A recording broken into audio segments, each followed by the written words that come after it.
नमस्कार, आज की कक्षा में आपका स्वागत है। ओके, आज इंटर सेकेंड ईयर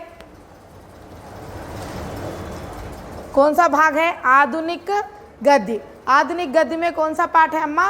सयानी बुआ। क्या है पाठ का नाम? सयानी बुआ। सयानी बोलते मालूम ना, होशियार, होशियार।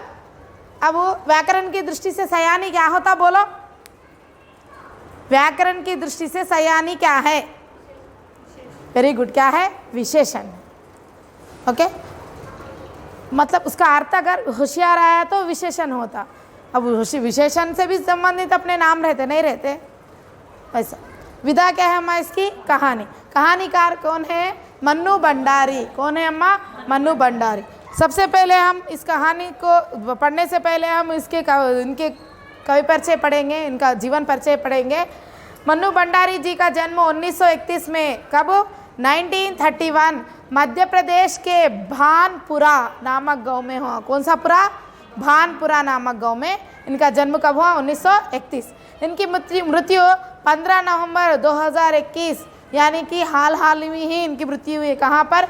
गुरुग्राम में इनकी मृत्यु हुई। अब इनका जीवन काल बोलो अम्मा, 1931 से 2021 मिनिमम कितने साल दिए ना? 90 साल, 19 ईयर्स दिए माशाल्लाह। इनके पिताजी सुख संपत राय है। ये भी क्या थे? एक प्रसिद्ध लेखक थे। पिताजी का नाम क्या है? सुख संपत राय। ओके, इनका पति का नाम है राजेंद्र यादव। पति का नाम क्या है माँ? राजेंद्र यादव। ये भी लेखक थे। ओके, मन्नू भंडारी जी की रचनाओं का भाग क्या था? नारी जीवन की समस्याओं को चित्रण करना और उनकी मानसिक विश्लेषण करना और मध्ययुगीन समाज के यथार्थवाद से चित्रण करना। किससे जुड़े? नारियों से जुड़े। किससे जुड़े? नारियों से जुड़े परेशानियां, समस्याओं का विश्लेषण करना और यथार्थ जीवन में उनके जीवन से जुड़ी परेशानियों का चित्रण करने में ये सफल रही है। कौन? मन्नू भंडारी। ओके, इनकी प्रसिद्ध रचनाएं हैं। प्रसिद्ध उपन्यास इनका आपका बंटी 1971। प्रीवियस बिट है, मन्नू भंडारी से संबंधित प्रश्न आए हैं, इसलिए ध्यान रख लीजिए, याद रख लीजिए। क्या है बोलिए? आपका बंटी 1971, 1971। महाभोज 1979, 1979, 1979। नेक्स्ट 1 इंच मुस्कान। कितनी मुस्कान? 1 इंच मुस्कान। ये रचना 1961 में अपने पति के साथ मिलकर लिखी है। क्या है? मन्नू भंडारी जी अपने पति के साथ मिलकर लिखी गई रचना कौन सी है? 1 इंच मुस्कान 1961, 1961। नेक्स्ट स्वामी 1982। ओके, नेक्स्ट इनके कहानी संग्रह है एक प्लेट सैलाब। क्या है अम्मा? एक प्लेट सैलाब। नेक्स्ट मैं हार गई, मैं हार गई। नेक्स्ट 3 निगाहों की एक तस्वीर। क्या है? 3 निगाहों की एक तस्वीर। नेक्स्ट चौथा है यही सच है, यही सच है। नेक्स्ट 5th वन क्या है? आंखों देखा झूठ। क्या है अम्मा? आंखों देखा झूठ। 6th वन क्या है? त्रिशंकु। एक बार बोलो अम्मा। एक प्लेट सैलाब, मैं हार गई, 3 निगाहों की एक तस्वीर, यही सच है, आंखों देखा झूठ, त्रिशंकु। ये क्या है? कहानी संग्रह है। उपन्यास अलग है, कहानी संग्रह अलग। नेक्स्ट नाटक है बिना दीवारों का घर। कैसा घर? कैसी रचना है ये? इनकी नाटक है। और इनकी क्या है? नेक्स्ट आत्मकथा। आत्मकथा का नाम क्या है? एक कहानी यह भी। यह एक कहानी यह भी क्या है? आत्मकथा है। बिना दीवारों का घर क्या है? नाटक है। प्रसिद्ध उपन्यास क्या है? आपका बंटी, महाभोज, 1 इंच मुस्कान और स्वामी। कहानी संग्रह क्या क्या है? एक प्लेट सैलाब, मैं हार गई, 3 निगाहों की एक तस्वीर, यही सच है, आंखों देखा झूठ और त्रिशंकु। इसके अलावा इनके पुरस्कार भी है। पुरस्कार लिखिए जस्ट नो। ओके, नेक्स्ट सम्मान पुरस्कार।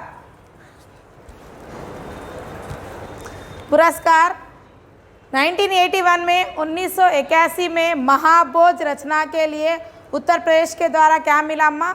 हिंदी संस्थान पुरस्कार मिला। कब? 1981 में। कौन सी रचना पर? महाभोज। किसके द्वारा? उत्तर प्रदेश के द्वारा। कौन सा अवार्ड मिला? हिंदी संस्थान। नेक्स्ट 1982 में भारतीय भाषा प्रतिशत पुरस्कार मिला। कौन सा? भारतीय भाषा प्रतिशत। ओके, कहाँ किसके द्वारा मिला? ये कलकत्ता के द्वारा 1982 में कलकत्ता के द्वारा कौन सा सम्मान मिला?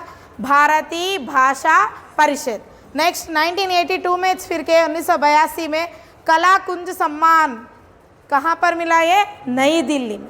कला कुंज सम्मान कहाँ पर मिला? नई दिल्ली में। कब? 1982 में।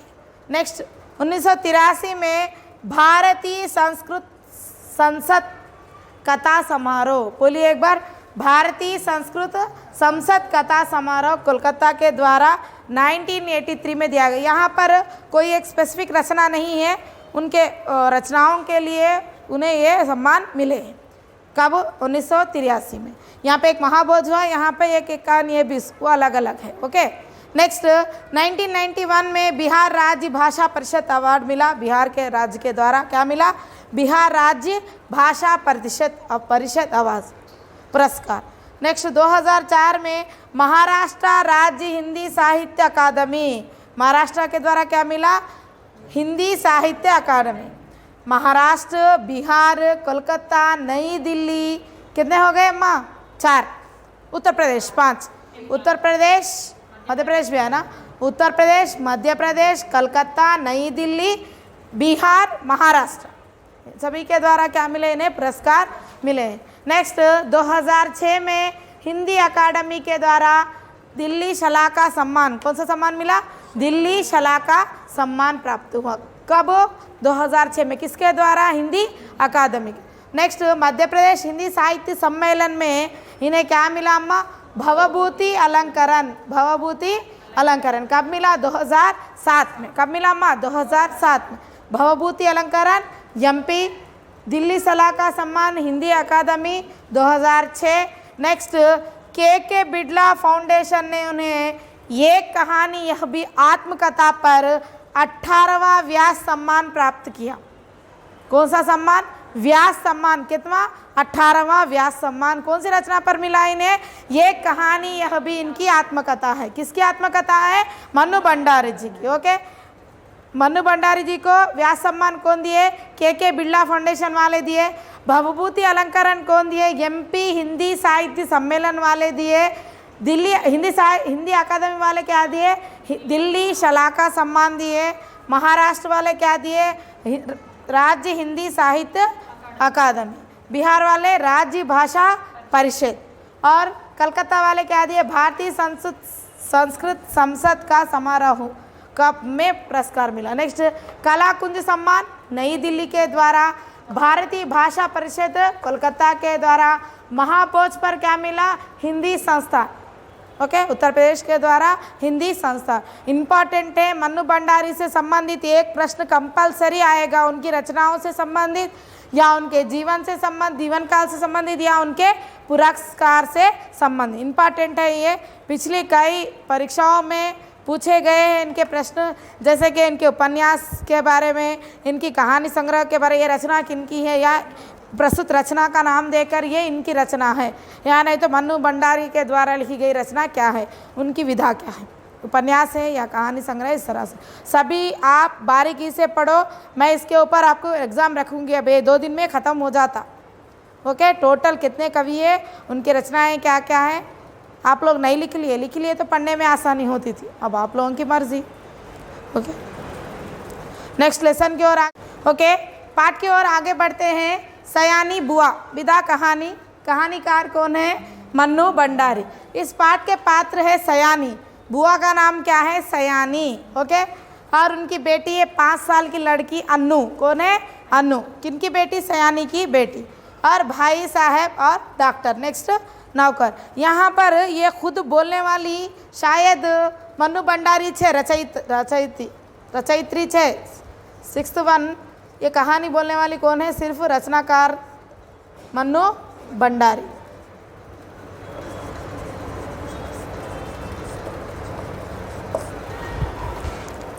मन्नू भंडारी है। ये इनके बुआजी है। बुआजी అంటే ఎవరమ్మా? మేనత్త। बुआजी అని ఎవరిని అంటారు? మేనత్తని అంటారు। ये कहानी को मन्नू भंडारी ने कहा, इन्होंने कहा है कि सयानी बुआ किस तरह से। प्रस्तुत कहानी में सयानी बुआ एक ऐसी नारी की कहानी है जो हर काम को समय पर करना पसंद करती है। टाइम टू टाइम काम हो जाना, पत्थर की लकीर वो पार नहीं होना, बस उतना ही, टाइम टू टाइम मेंटेन करा। वह काफ़ी कठोर व अनुशासित थी, बहुत ज़्यादा कठोर थी और कंपलसरी अनुशासन पालन करना बोल के बोलती थी। और परिवार के सभी लोग डरते थे, किसे? सयानी से। लेकिन उनमें मानवीय संवेदनाएं भी थी, जिसका वर्णन इस कहानी में क्या। वो कठोर थी, अनुशासन पालन करने वाली थी और समय को पालन करने वाली थी, ये सभी पर लागू करती थी, उनसे सभी डरते थे। लेकिन ऐसी नारी के अंदर संवेदनशीलता भी है, संवेदनाएं भी है, इसी के बारे में ये कहानी का वर्णन है। ओके, यहाँ पर जैसे नाम वैसा सयानी यानी होशियार, तो इनका नाम सयानी रखा गया है। रचयित्री के पिताजी कहते हैं, हमारी मतलब उनकी बहन है, मन्नू भंडारी जी के पिताजी सयानी के बारे में कहते हैं, जैसा नाम वैसा काम। वो जितना जैसा नाम रखा गया है उन्हें उसी नाम से जाना जाता है। और वो बरकतों में అంటే ఆమె చేసే అలవాట్లు, ఆమె చేసే పనులు కూడా ఎలా ఉన్నాయి, చాలా होशियार सयानी के तौर पे, इसलिए इसका नाम जानबूझकर सयानी रखा गया। बचपन में ये क्या करती थी? बचपन से ही अनुशासन हित में रहती थी, जैसे कि हर काम टाइम पर करना, स्कूल जाना, घर वापस आना और कोई चीज़ ना घुमाना, हर चीज़ की हिफाजत करना। हिफाजत मीन्स रक्षा करना, इनका काम था। एक पेंसिल अगर दिलाए तो नोक टूटना तो दूर की बात, उसे कितने की दिनों तक यूज़ करती थी। और रबड़ दिलाए, चौथी कक्षा में रबड़ दिलाए तो 9वीं कक्षा तक चलाई। मतलब सोचो वो कितनी अनुशासन में पली है, खुद अपने आप को उस तरह से उसी अनुशासन में पली है ये। कौन? सयानी। और इनकी शादी हो गई है, ससुराल चले गई है। ओके, उन्हें 5 साल की लड़की है अन्नू। कौन है? 5 साल की लड़की। अब ऐसे कठोर अनुशासन वहाँ पर भी चलाती है। कहाँ पर? ससुराल में। अगर कोई चीज़ टूटी तो नौकर की खैर नहीं। एक दिन नौकर के हाथ से सुराही, यू नो सुराही, सुराही किसको बोलते हैं? छोटा मट्टी का पानी का रहता, देखो ऐसा रहता सुराही। మీరు తెలుగులో ఏమంటారు దాన్ని? కూజా అంటారా? ऐसा रहता, देखो पूजा, उसको सुराही बोलते। छोटा सुराही नौकर के हाथ से टूट के गिर जाता, फूट जाता। अब वो इतने मारा मारती उसको। शादी होके 15 साल बीत चुके हैं, लेकिन उनमें शादी के टाइम पे जो भी चीज़ें खरीदी थी, मानो आज चाहे आज नहीं कल ही चलाए क्या, ऐसा नया है। उस तरह से वे हर चीज़ की रक्षा करती है और समय का पालन करती है। सुबह 5 बजे सबको उठना है और 1 घंटा टहलने के लिए जाना है, मॉर्निंग वॉक करना है, फिर वापस आकर नहा धोकर नाश्ता करना है टाइम पर, समय पर, और अपने अपने काम पर चले जाना है। सुबह 5 बजे उठना, टहलने जाना, उसके बाद नहा धोकर नाश्ता करना, नहा धोने से पहले अन्नू को 1 घंटा पढ़ाना। इस तरह से कठोर अनुशासन करती है। अब इस तरह से मन्नू भंडारी जी के पिताजी उनके बारे में किसे बताते हैं? अपनी बेटी को बताते हैं। और हायर स्टडीज़ के लिए उन्हें सयानी बुआ के पास जाके रहना पड़ता। किसको? मैं पढ़ाई नहीं करती हूँ, उनके पास नहीं जाती, मेरे को आगे की पढ़ाई नहीं होना, कुछ भी नहीं होना, मैं तो उनके पास नहीं जाती, ये ज़िद लगाती। अब कई तरह के लाख समझाने पर और ये वो मतलब उनको आश्वासन देने पर मानती है, जैसे कि ऐसा मानकर जाती है। अब किसके पास जाती? सयानी बुआ के पास रहने के लिए जाती। कौन? अपनी रचयित्री मन्नू भंडारी। अब उनका स्वागत में तो उन्हें कोई कमी नहीं करती, लेकिन अगले दिन सुबह से जैसे कि मानो हंसी खुशी सब बंद, पैक, कुछ नहीं, हंसना मना है, रोना मना है, सिर्फ खाना, सोना, टाइम पे काम करना, कठोर अनुशासन में पलना, ख़त्म। अब ये जैसे कि ऐसा थोड़े दिन क्या बहुत दिनों तक बहुत मुश्किल उठाई, चुपचाप कुछ नहीं कह सकती थी, अपने अनुशासन में रहती, तो बहुत मुश्किल थी, लेकिन जैसे कि वैसे वो रहने लग गई मनुबन। अब उसका असर, इनके कठोर अनुशासन का असर अन्नू पर पड़ा। बेचारी 5 साल की लड़की, ना चहक सकती है, ना खेल सकती है, ना कूद सकती है, ना आवाज़ कर सकती है। ऐसे में बच्चों को पालना कितना बड़ा हानिकारक है पता है? डरा है तो बच्चे क्या होते? सहम जाते, उनके अंदर से क्या हो जाती? डर की भावना बैठ जाती, ना खाते, ना पीते, ना खेलते। अब इससे क्या हो जाता है? इस 5 साल की लड़की की तबीयत ख़राब होती है, बुखार आना शुरू होता है, थोड़ा थोड़ा करके बुखार क्या होता है, तेज़ होता है। कई अस्पतालों में बताने के बावजूद भी अन्नू की तबीयत में सुधार नहीं होता है। और एक दिन अन्नू के पिताजी, ये लोग मन्नू भंडारी लगा, इनको क्या बुलाते, भाई साहब बुलाते। ये सयानी के कौन है, पति है, सयानी के पति है। सयानी के पति को मन्नू भंडारी लोग क्या बुलाते, भाई साहब। भाई साहब क्या करते, एक दिन अन्नू को एक अस्पताल में एक डॉक्टर के पास लेके जाते और वो डॉक्टर कहते हैं कि कहीं ना कहीं ये लड़की डर रही है, इसी की वजह है इसकी बीमारी कम नहीं हो रही। तब भाई साहब हिम्मत करके अपनी पत्नी के बारे में बताते, हमारी पत्नी जी जो है कठोर अनुशासन में रखती है हमें, तो उसी से ये डरती है। कौन, अन्नू।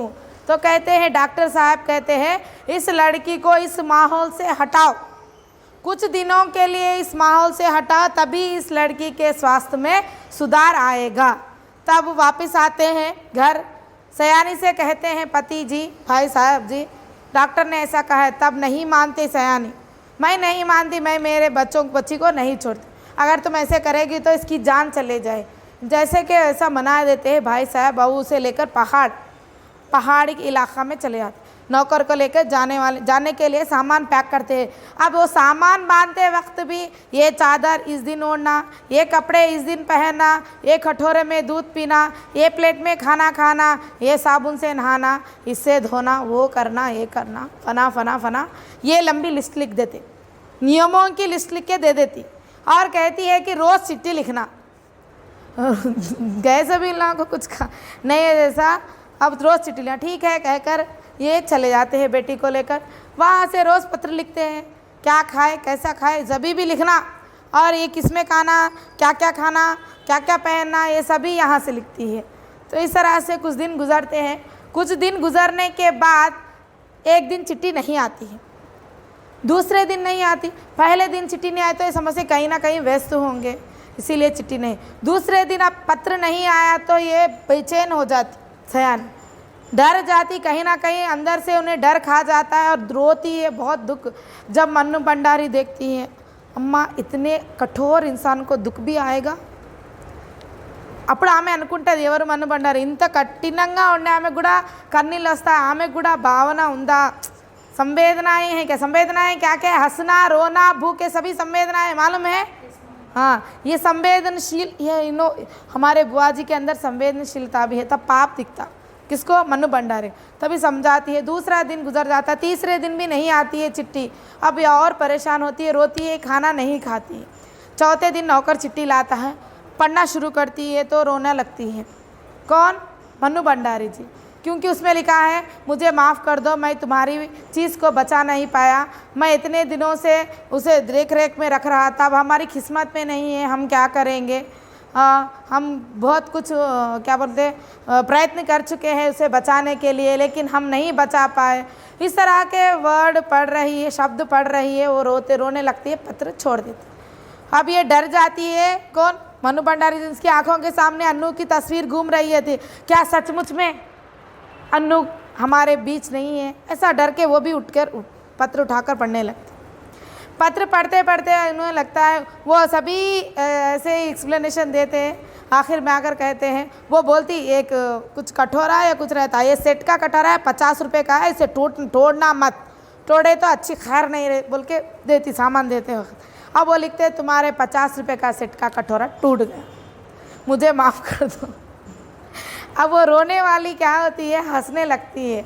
मतलब उसके बाद लिखते हैं, तुम चिंता मत करो, हमारी अन्नू बहुत अच्छी है, हम बहुत जल्दी घर वापस आएंगे, उसका स्वास्थ्य अभी ठीक है। तभी उनके अंदर जो दर्द की भावना, जो क्या बोलते बेटी के प्रति जो वात्सल्य जो था, संवेदना भावना थी, वो बाहर आती है, जो बहुत रोती है। मतलब एक अनुशासन हित में रहने वाली नारी को भी संवेदनाएं रहती है। वो कितना भी कठोर अनुशासन क्यों ना करे, अपने बच्चों के प्रति उन्हें प्रेम वात्सल्य रहता ही है। यह है सयानी बुआ की कहानी। यहाँ पर आप एक बात समझ चुके हैं ना, नारी के समस्याओं का चित्रण, उनके मानसिक विश्लेषण का चित्रण है यहाँ पर है। यह है सयानी बुआ, मन्नू भंडारी की सयानी बुआ। ओके, चलो आगे बढ़े। विदा निबंध।